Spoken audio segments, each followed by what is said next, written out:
Yeah. Hey everyone, we're going to get started now. Because we have a bunch of people on the webinar, for the sake of being able to hear the presenters, we're going to put folks on mute.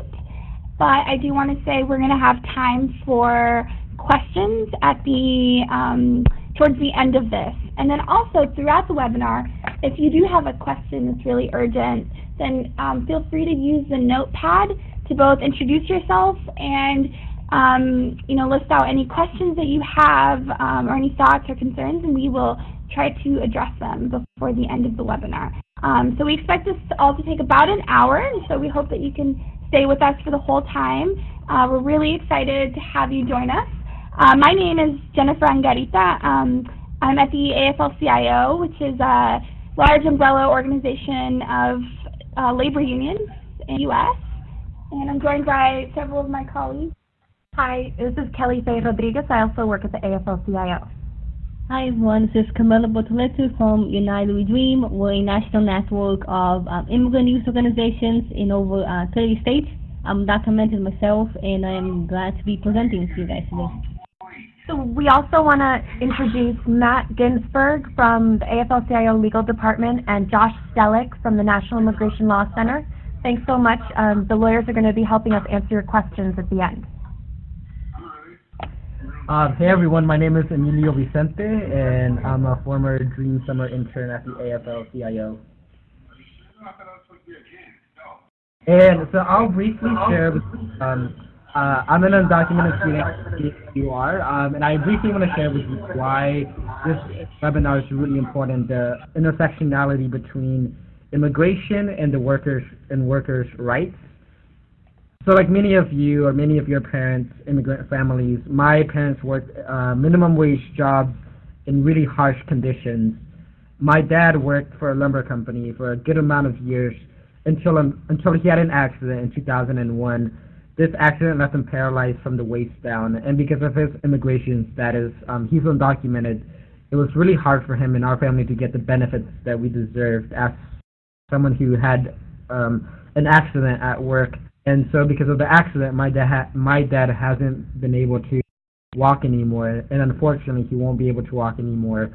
And so I hadn't honestly really ever seen the intersectionality between what it means to be undocumented and also working conditions until I reflected on this fact that my dad had this accident. I think all of us can agree that everyone deserves fair working conditions where it's safe, where the money that you earn is fair, and that your labor is counted for what it is. And unfortunately, that's not the case in many places. In many workplaces, people like taking advantage of undocumented people. And I think that if we all realize that we have a labor story, that all of us, if you're on this webinar, you probably have a job, and you can only have better working conditions if you realize that immigration and the labor movement go hand in hand. Immigration and workplace rights go hand in hand. So again, thank you so much, and I think we all look forward to learning more about these rights. Thank you. Awesome. Thank you, Emilio. So these are the big questions that we're going to try to tackle today. I know we sent out a survey that many of you filled out the questions to, so we thank you for that. And we're going to use that to sort of inform our discussion here today. So we're going to try to address, issues about how to apply for a job with DACA. If you have a job already, how to talk to your employer about DACA, and what are your workplace rights? And then also, what is a union and how can you form one at your own job? So we're going to try to address these questions and other ones throughout the webinar. And again, if you have questions throughout this, we hope that you guys can, type in the notes box, and we'll try to answer them as we're going on. A few just ground rules. You can use the left-hand corner raise hand option. You may call on that throughout the webinar as a way for you to sort of engage with this. Also, again, just use the notes feature to introduce yourself or ask questions. And we might have a few polls or pop quizzes throughout the webinar that will be fun that you guys can use just to gauge, where people are at and do like small, quick surveys throughout this. So with that, I'm going to turn it over to my colleague Kelly, and we're going to get started. Great. So why are we here today? Where did the idea of work authorization come from? So the truth is that the U.S. has not had a fair, transparent, or responsive immigration system for decades. Because of congressional inaction, over 11 million immigrants live and work here without documents, a population the size of the state of Ohio. This can only change with common sense immigration reform legislation that addresses many of our shortcomings and current crisis in today's immigration law. So it's worth looking back at the last time Congress tried to reform the immigration system, because many of these problems stem from short-sighted attempts to limit the ability of employers to hire undocumented workers. In 1986, Congress fundamentally reshaped the immigration system and labor market when it passed the Immigration Reform and Control Act, or IRCA, thus creating the concept today known as work authorization. So what is work authorization? Work authorization was legislated based on the flawed strategy of eliminating the job magnet in the U.S. Like today, unscrupulous employers were taking advantage of undocumented workers to reduce their labor costs and depress health and safety standards. This kind of low-wage employment acted as a magnet, drawing workers from impoverished countries into the U.S. in search of a better life. At the same time, no law existed to restrict their employment. So instead of cracking down on these employers and ramping up labor law enforcement, Congress created a work authorization system by which employers are required to fill out an I-9 employment verification form and check employment authorization documents to prove eligibility to work. Workers are required to sign the I-9 document under oath. This made employers agents of immigration enforcement. IRCA also created limited civil and criminal penalties for employers that knowingly hire or employ undocumented workers in an effort to de-incentivize labor migration to the U.S. by discouraging employers from hiring those migrants. Once put into effect, however, employers quickly learned how to gain the disadvantage of workers everywhere. It's no surprise that employers have found ways to get around the system. Here's what I mean by getting around the system. The law requires that employers check the status of employees. So if you're not considered an employee, but rather an independent contractor, employer does not have to verify your status. To avoid having to ask for work authorization, employers often say that a worker is an independent contractor, when in reality, she is an employee. This is called misclassification. Employers also try to avoid these requirements by hiring temp firms to provide workers. So what's the big deal, you ask? Lots.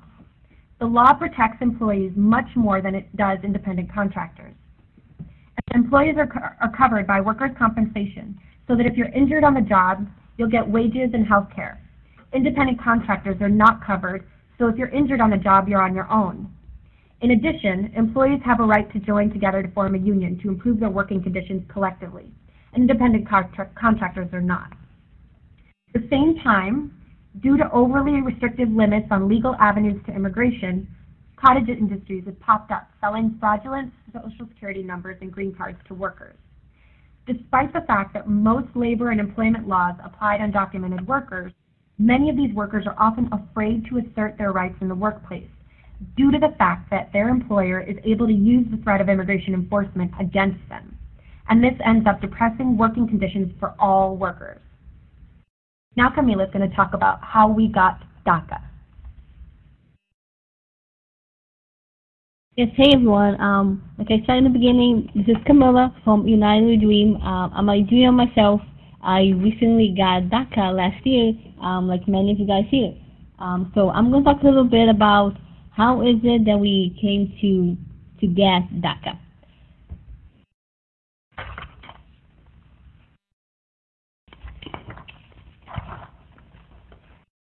Sorry, one sec, guys. Yes, so we're going to talk a little bit about how DACA happened and how the immigrant youth movement really was responsible for making DACA happen. So as we all know, DACA happened in 2012. So how many of you guys here have DACA? Can you give a show of hands if you have DACA? Click the little raise hand button and let me know. Hooray, awesome. That's what I like to see. Awesome, guys. So that's why we're here to talk about DACA. But how did DACA happen? How did we get here? Like I mentioned, DACA is really a victory of the immigrant youth movement. It's a victory of our community. You know, Obama didn't just wake up one day and say to himself, you know what, I really like those dreamers. I'm going to do something nice for them. I'm going to make DACA happen. That did not happen. The real situation was that to get DACA was a campaign. It was something that the immigrant youth movement, the immigrant rights movement organized and advocated for. For over a year, we targeted the Obama administration. We told Obama, you can do this. And all we heard from him was, no, I can't. But we proved him wrong. Because, well, after all, we did get DACA. From the dreamers who followed Obama throughout the country to the NCLR action where dreamers actually interrupted President Obama's speech saying, yes, you can make DACA happen, you can do this, to the dreamers who organized civil disobedience actions and got arrested at Obama campaign offices in 2012. It was a movement that pressured Obama to do this and a movement that made it happen. It really shows the power that we have. Because if we made DACA happen, we can make anything happen. We can make more happen. We can make something happen for families, for those who didn't qualify for DACA. So this is really only the beginning. So although we're very glad to have DACA, we look forward to getting even more, and hope you guys join us in that fight. And now I'm going to turn it over to, before I turn it over to her, let's talk a little bit about what does DACA get me. So as you guys know, once you have your DACA, you may apply for a new job. Your DACA approval notice or your work authorization card, aka your employment authorization document, or your EAD, as you'll be referring to your DACA card throughout this presentation, serves as proof that you are now legally able to work in the U.S. And then with your DACA card, your EAD, you can also get a Social Security number. To get a Social Security card, you will need your EAD and a original or certified copy of your foreign birth certificate or your foreign passport. You then have to complete the application for a Social Security card and take the form along with all the required documents to your local Social Security office. The clerk at the office will just check everything, make sure that everything is good, and you'll get your Social Security card in the mail within 1 to 4 weeks. After that, you are ready to work and find a job. Now I will turn it over to Kelly, who will be talking about how to get a job. Great. So I need to get a job with DACA. What do I do? Basically, you get out there, you look for a job, and you apply. You can now work almost anywhere and apply for whatever job you want. The only exceptions are certain government jobs that are restricted to U.S. citizens only. Throughout the interview and application process, the only question an employer can legally ask is, are you authorized to work? If you have an EAD, the answer is yes. During your interview for your new job, you do not have to tell your employer that you have DACA, nor should the employer ask how you received your EAD. So you're hired. Congrats. Within 3 days, you will need to fill out an I-9. The I-9 form requires you show one document proving your identity and work authorization. Those are List A documents. Or that you show one identity document, also under List B, and one work authorization document under List C. Your EAD, or your DACA work authorization card, shows both your identity and your work authorization status, and that is all you need to show your boss to meet the I-9 requirements. Most employers will take your EAD and put you to work, but some employers don't understand work authorization documents, and others may act discriminatorily. Again, all you need to know is that your EAD satisfies the I-9 requirements, and you should tell your boss that if she has any questions. If she still doesn't get it, you can hand her a document from USCIS. We're going to have links to that. And that's the picture of the document someone's drawing around. And we'll have links to that for folks so that you can access it online.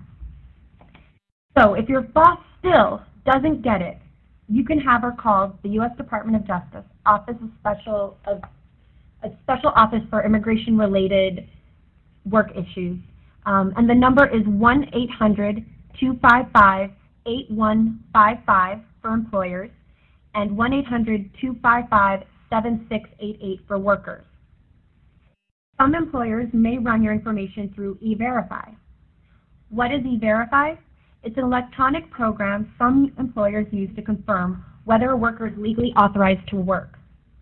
E-Verify should generally only be used at the time of hire. If your boss uses E-Verify and the system does not confirm your information, this is called a tentative non-confirmation, or a TNC. Your boss must inform you of the TNC and give you an opportunity to correct the system's error. The E-Verify system has many irregularities, so you may receive a TNC even though you are legally authorized to work. Some other documentation issues are, what if the employer demands to see a green card, or a passport, or a driver's license?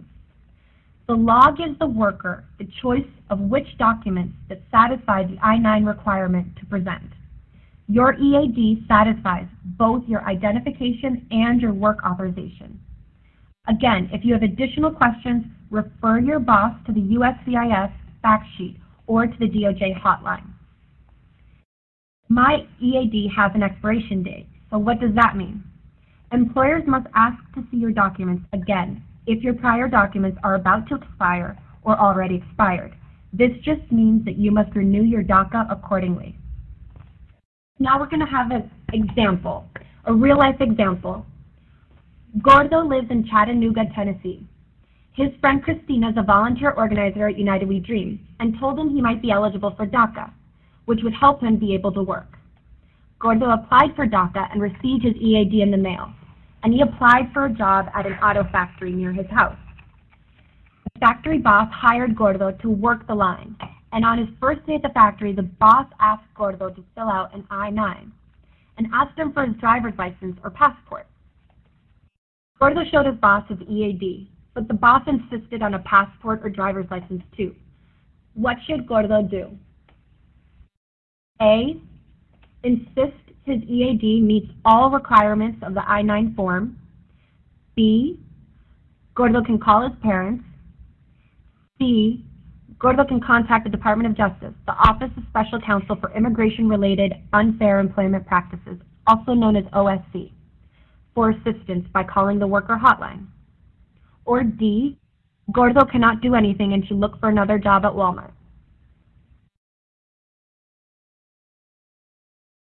So there's a poll now.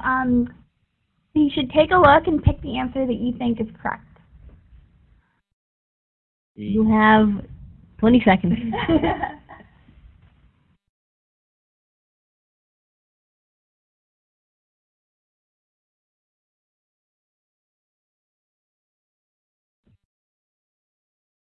You get partial credit for trying. So 10 seconds left.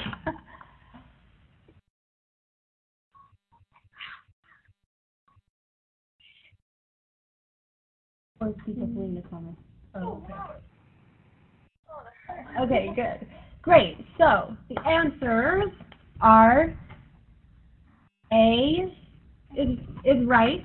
Gordo should insist that his EAD meets all the requirements of the I-9 form. And C, that Gordo can also always contact the Department of Justice Office of Special Counsel for Immigration-Related Unfair Employment Practices for assistance. So good job, guys. No one got it wrong. Okay, so I already have a job and I want to keep the same one. What do I do after I have my DACA? If you have a job when you get DACA, it can be a tricky situation if you've been working already and want to keep the same job. If so, you will fall into one of two categories. One, your employer did not require you to complete any forms when she hired you, and you're working off the books or under the table. Or two, you gave your boss false information to get hired.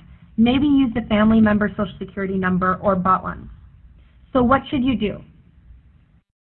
Do you have to tell your boss that you now have work authorization? The answer is no. You are not required to inform your employer that you received DACA. And immigration authorities will not inform your employer that you received work authorization or that you received it through DACA.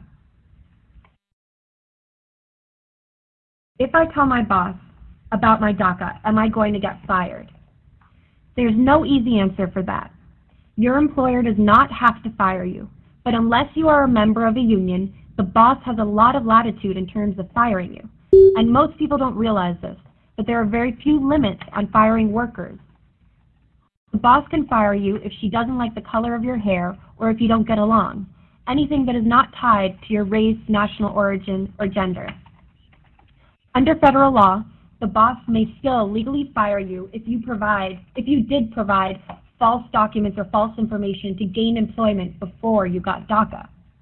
Again, regardless of what state you live in, once you have DACA, the law says your employer can keep you on the job without violating immigration law. Many bosses don't know that, so you should make sure that you understand this and be able to explain it to your boss. Again, you can always refer an employer to the Department of Justice Employer Hotline. This means employers have a lot of discretion on whether to fire you or keep you working in the same job. So what could happen if you tell your employer about your new DACA? You have to weigh the benefits of legal employment against the risk of losing your job, and based on your personal situation and facts. Be careful about what you tell your boss, and consider how your boss has treated your coworkers in similar situations. And know that if you tell your boss that you just got DACA, she will probably know that you were unauthorized to work before you received it. If you live and work in California, anyone from California, raise your hand. Cool, we got a few of you. Great. California is a great state. That's where a new law was passed that protects DACA workers from being fired. It's called AB 263, and it was enacted just this year. So bosses in California cannot fire you simply for becoming documented or for updating your work authorization status. Unfortunately, California is the first and only state to pass these strong worker protections thus far. By the way, that's another reason why it's so important that whatever immigration form passes, that it includes green cards and not just temporary status. And now we're going to talk a little bit about your workplace rights. Now that you're working and your employer has complied with the immigration law, let's talk about your rights on the job. You should know that workplace rights come from statutes, laws that are adopted by legislatures, and that you have rights under federal law and under state law. We don't have time to go through all the state laws here, so we're going to go through the basic federal laws. Wage and hour is the first category. Nobody should earn less than minimum wage. The federal minimum wage is $7.25 per hour. Some states have higher minimum wages. Workers who earn tips, like restaurant workers, have a minimum wage of $2.13 per hour if they earn at least $30 per week in tips. Some jobs are covered by the Fair Labor Standards Act, or FLISA, which requires workers get paid at least 1.5 times their hourly wage for overtime. Each hour worked over 40 hours per week. But many jobs are not covered by FLISA protections, like professionals, managers, drivers, salespeople who earn commission, and farm workers. Domestic workers are partially covered by FLISA. They must be paid a minimum wage. Casual babysitters and caretakers are also not covered by FLISA. Wage theft is when employees are denied full compensation for their work under the law. Many workers are also denied meal breaks, overtime pay, minimum wage, and are forced to work off the clock without pay. It is illegal to not pay or to underpay workers their wages. We're going to ask everyone a question here. Please answer true, click yes for true, or no for false. It's a true or false question. Statement. Low-wage workers in New York, Chicago, and Los Angeles have over $56 million stolen from them in minimum wage, overtime, and other pay violations every week. So just answer now, yes or no, if you think this statement is true or false.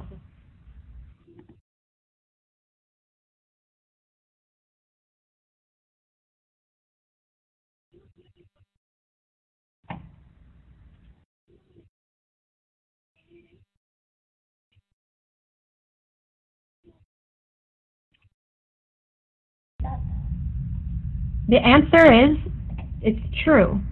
Unfortunately, low-wage workers in these cities have $56 million stolen from them in minimum wage every single week. It just goes to show that it's really important to know your rights and to be able to exercise your rights in the workplace. So if your boss violates these laws, you may file a FLISA complaint with the U.S. Department of Labor through your local office or online. You can file complaints as soon as violations occur because they must be done within 2 years. Often these cases take a while to process, so you have to be persistent. You can also find help. Worker centers and unions and lawyers can help bring these cases on behalf of workers. So if you have these kinds of violations, if you're experiencing these kinds of violations, there's lots of resources out there. United We Dream and the AFL-CIO are happy to help you find them. What is retaliation? When an employer fires, demotes, harasses, or otherwise retaliates against you for exercising your rights. For example, let's say Gordo and his co-workers are owed wages from their boss, but Gordo is the only one who keeps asking for the money. Gordo's boss decides to cut Gordo's hours and even threatens Gordo if he keeps asking for the wages. Gordo's boss is likely retaliating against him for exercising his right to be legally compensated for his labor, and he can file a complaint against his boss for retaliation. This is really important because undocumented workers are also protected when bosses are retaliating against them for trying to exercise their rights. Employers can be criminally charged for violating these laws and cannot fire or discriminate against you for filing a complaint about a legal violation. The big takeaway here is always keep your records of employment and pay. Keep your hours and the money that you earn. If your employer doesn't give you pay stubs or documents, then keep a notebook where you write the date and your hours worked and how much you were paid. This can serve as valid proof if you ever have to bring a legal claim.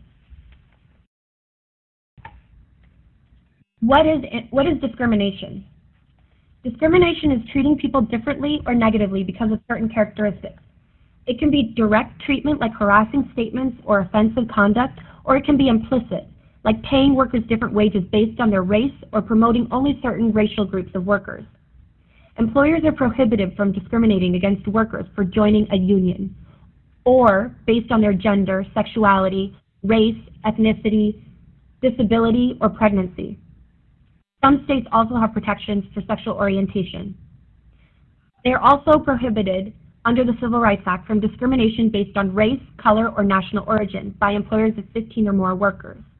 Whether a person is Black, Filipino, or American Indian, he or she is entitled to the same employment opportunities, including hiring, firing, and pay and benefits. Workers cannot be denied equal opportunities because of birthplace, ancestry, culture, or linguistic characteristics common to a specific ethnic group or accent. Discrimination can occur even where the employer and the worker are the same race or color. If you believe you've been discriminated against, you should learn how to file a complaint under your company policies, and then you may file a complaint with the Equal Employment Opportunity Commission within 180 days of the discriminatory act. Again, employers are prohibited from retaliating against workers for filing a discrimination complaint. The last topic we'll discuss is sexual harassment. What is it? It's unwanted verbal or physical conduct of a sexual nature that unreasonably interferes with your work performance or creates intimidating, hostile, or offensive work environment. Examples are pressure for sexual favors, whistling, or catcalls. Employers must investigate sexual harassment complaints and take appropriate actions to prevent future acts. If you experience sexual harassment, you should keep a written record of the harassment incidents and evidence of your job performance. You should also contact your union representative. If you don't have one, you should report their harassment to your employer, but you do not have to complain to the person who is harassing you. If your employer has an internal complaint procedure, you should use it. You may also bring a lawsuit and/or file a complaint with the EEO. Next, Jennifer is going to talk about unions. Great. So raise your hand if you're familiar with unions, if you've heard of them, if maybe you've had a family member or yourself be part of them. Right. Great. Okay, so for those of you who are maybe a little less familiar with labor unions, basically it's a group of workers who form an organization to win respect and rights on the job, better wages and benefits, improved safety conditions and work rules, more flexibility for work and family, a counterbalance to the unchecked powers of employers. Additionally, unions in a number of industries, from construction to welding to electrical work and engineering, offer important training for apprenticeship programs which allow workers to enter into highly paid, stable occupations. So in the past, unions have fought for everything from an end to child labor and an 8-hour workday to the 40-hour work week and weekends, to protecting workers' safety and health and rights for disabled people, as well as civil rights and Social Security and unemployment insurance. Today, unions are fighting for higher wages and the rights of working families, for a strong political voice for working people, and campaigning to win immigration reform with a roadmap to citizenship. Really trying to build a movement of workers with our allies in the labor movement and the community. So collective bargaining is really a key principle that labor unions are founded upon. So what is it? It's a way to have a voice on the job, to improve your job and solve workplace problems. It's how working people through their unions negotiate contracts with employers about issues like pay, benefits, hours, vacation, family leave, and more. If a worker feels that management is not following the rules of a contract, she can file a grievance with representatives from the union to solve the conflict with management. The U.S. has long lagged behind other nations in collective bargaining coverage for private and public sector workers, yet it's so essential for working women and men to have the right to improve their living standards, provide for their families, and really build a voice on the job. So, you may be asking, well, this sounds great. How do I form or join a union? So the first step is to really talk to your workers, to your coworkers. Contact an organizer from a union that represents other workers in your sector to help form a local chapter. Federal and state laws guarantee the right to form unions. Eligible employees have the right to express their views on unions, to talk with coworkers about their interests, to attend union meetings. You should contact an organizer from a union that represents other workers in your sector to help form that chapter. You'll need the backup and hands-on support from the union if you're seeking to join. If you don't already know which union is most able to help you, you can find out which unions are affiliated with the AFL-CIO by visiting our website. Many of these websites can connect you to the right person directly with the And you can see on that list of jobs there, unions represent everyone from firefighters to metal workers to plumbers to pilots to writers. The AFL-CIO represents over 12 million workers across the country, and really a very rich and diverse array of jobs and positions. And the National Labor Relations Act protects your right to organize a union in your workplace. So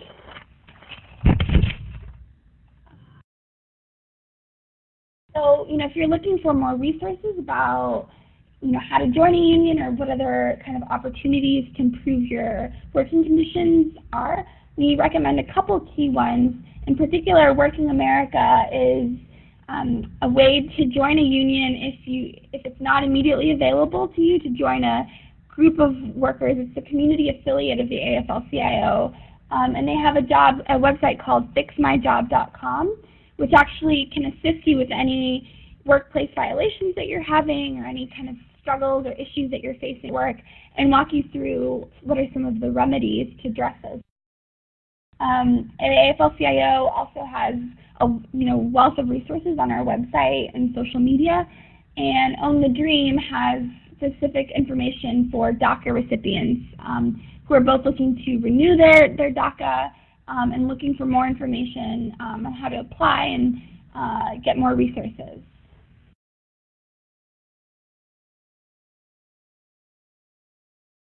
And now we'll take some questions. Let me just answer some of the questions that people have put up here. Ricardo asks, I made my own company. Does that count as working under DACA rules? If you're about that, I believe you're asking about DACA renewals. I believe, right? If I'm not, please chat it in. But you do not have to be working to be able to apply for a renewal of DACA. So whether you are working at a separate company or you made your own company, that still counts as, legal employment. Some of the other questions that we had on here. When can I apply for renewal? Like I said in the chat box, you can only apply between 3 and 4 months before your DACA expires. So you should wait for your 1 month renewal to be able to apply, your 1 month window to be able to apply for renewal.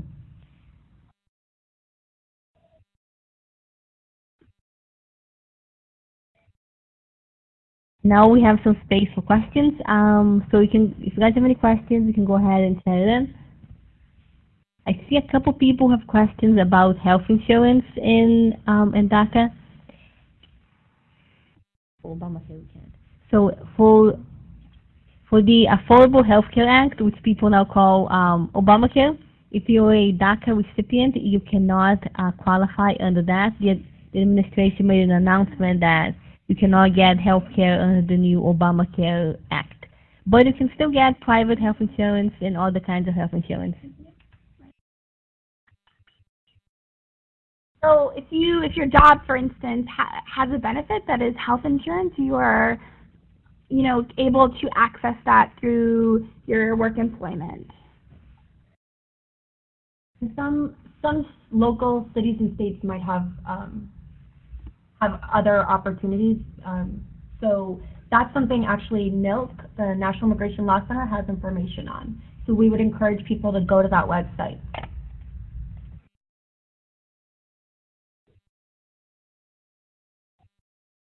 So we got another question here. Sorry, just to reiterate, Josh responded. You can find more information about immigrant eligibility for Obamacare and other types of health coverage at NILC, which is www.nilc.org. We're going to type it here.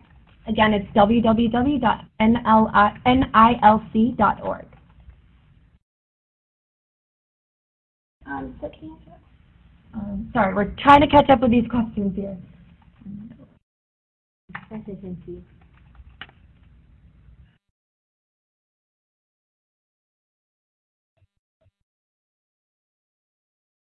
work at a library. So the question is, I work at a library where I got a $5,000 grant to develop a professional development program for DACA, teens and undocumented youth. Yeah, so I think I just chatted Yumiko in the box. We would love to help you out in some outreach to local DACA recipient communities. Email me at my work email, and then we can talk about some strategies to help you outreach to more people.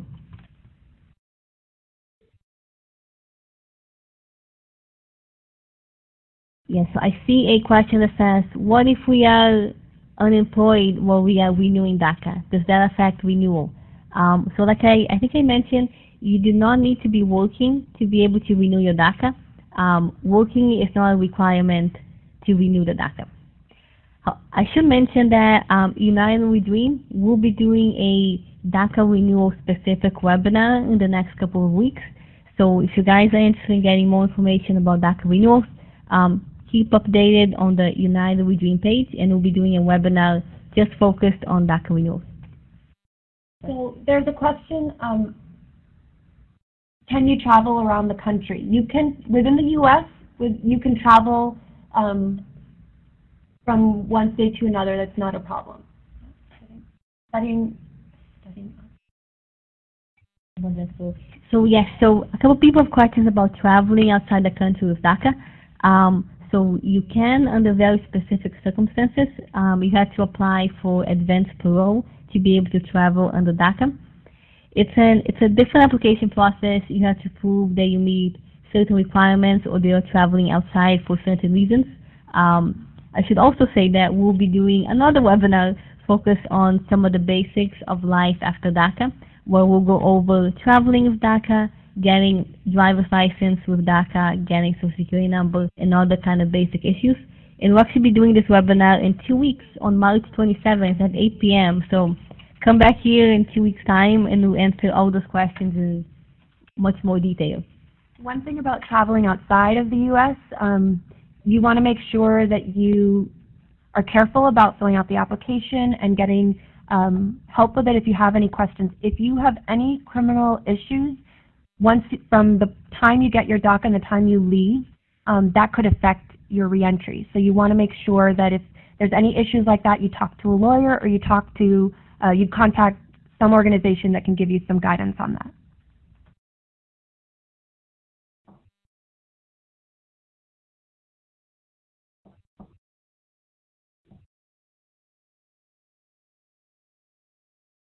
Yes.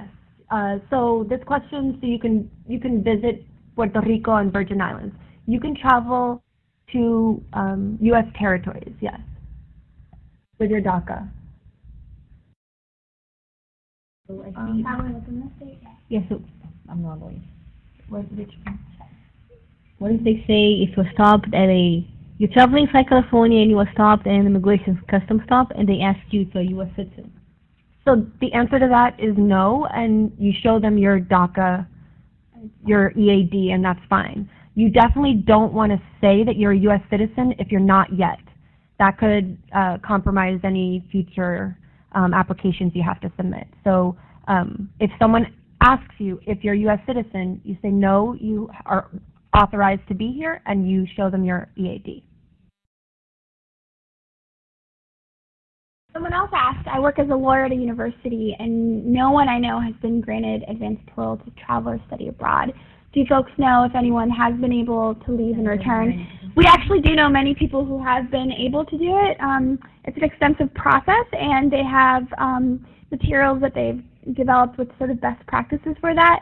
And we recommend folks consult a lawyer before proceeding with that. But it has been done before successfully, and there are cases of that. Yes, so you can definitely apply. I definitely know a couple of people. Now we have another question maybe for the lawyers here. What if you're trying to do your taxes, but your W-2 for 2013 still has your fake social? It's a tricky situation. It's very tricky. So we have a few lawyers, Matt and Josh from Milk, who are on this webinar. If you guys want to answer by typing the response, we can share it with the whole group. Again, that question was what if you're trying to do your taxes, but your W-2 for 2013 still has your old social, fake social?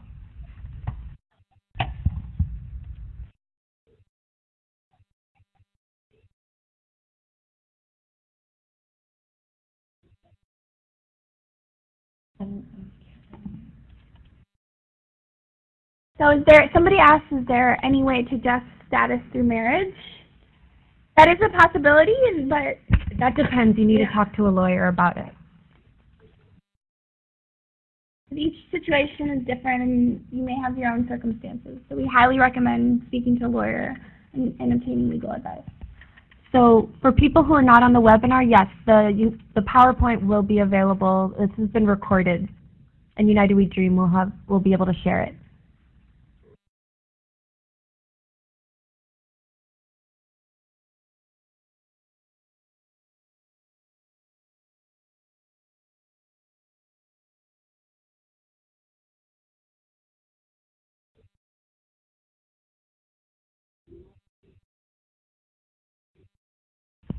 So I see someone asked a question about, can we file for FAFSA with DACA? So currently, if you have DACA, you do not qualify for FAFSA, so you cannot get the federal financial aid from the FAFSA. But that is something that United We Dream is working towards, and we can definitely have, and we'll have some updates for you on the FAFSA situation soon, but right now you cannot apply for FAFSA. Someone else has asked, is it safe to travel within the continental U.S.? That is, yes. There's no problem traveling within the U.S. So for people who have questions about taxes, you should really speak to a tax attorney about that, about filling out your taxes.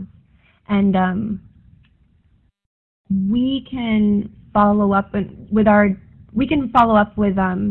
resources for who you can reach out to for that. So we hope this was a helpful, presentation. It looks like there's lots of questions and suggestions folks have. We'll do our best to add any of these to future materials. But we're going to try to wrap this up soon. Okay, two last questions. So you don't need a lawyer to renew your DACA, and in fact, United We Dream is going to help, is going to do a webinar similar to this for folks to help them renew their DACA. If you have certain issues, criminal issues, any issues with the police, you may need to speak to a lawyer before you do it. But generally, you won't need one. There was another question here about the bill. So right now, there is no pending legislation in the short term that is going to change your status. But obviously, United We Dream will keep folks up to date with that. One other question. I heard rumors that during the second renewal, third year with the work permit for Dreamers. No, sorry. So there's no ability to apply for residency, for U.S. residency.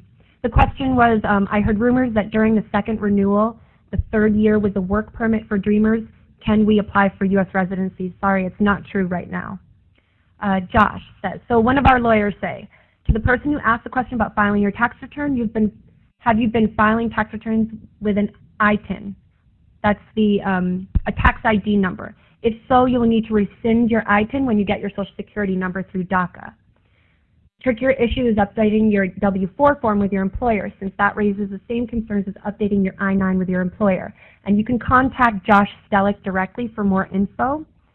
And his email is steehlik@milk.org. And we'll write up the email on the link on the webpage.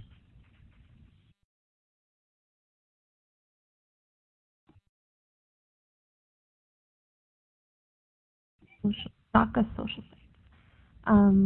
If you're going through an immigration process, so the question is, if you are going through an immigration process and apply for a green card, but you haven't heard back, and DACA is about to expire, do you have to reapply for DACA anyways? You should talk to an attorney if you have specific questions.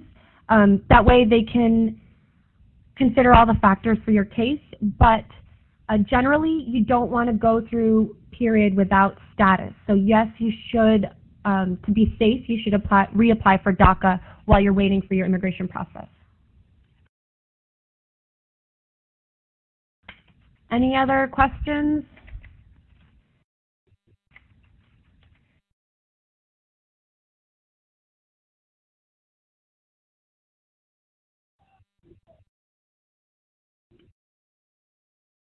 No, your DACA status, the question is, does having DACA status affect the process of renting an apartment?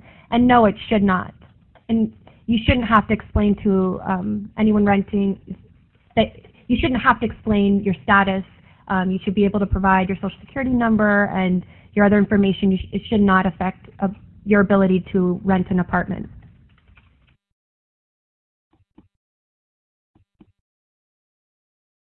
Okay, so Josh's email is on the page. It's Josh Stellick, STEHLIK, @milk.org. And my email is krodriguez@aflcio.org. So you can email either of us for more answers. Thanks so much, everybody, for joining. We look forward to the next webinar, which will be on March 27th at 8 p.m. And that one will focus specifically about DACA renewal. We have this webinar recorded, so we will be sharing this information with all of you. And if when you signed up, you checked off the box for updates, you'll be receiving more information from us periodically. And we'll make sure to share all of this information with you again. So again, March 27th at 8 p.m. And we have your email addresses, so we'll be sure to get you the links and the information so you can register. Okay. Thanks so much, Yes, everyone. one more thing, the webinar in 2 weeks on March 27th will not be about DACA renewals. It will be about life after DACA 101. So it will be like a general, what do you do after you get DACA? So driver's license, Social Security, and how can you travel? And we'll cover a little bit of DACA renewals, but not much. You will have a more extensive DACA renewal webinar in April when there is more information. Thanks. Bye, everyone.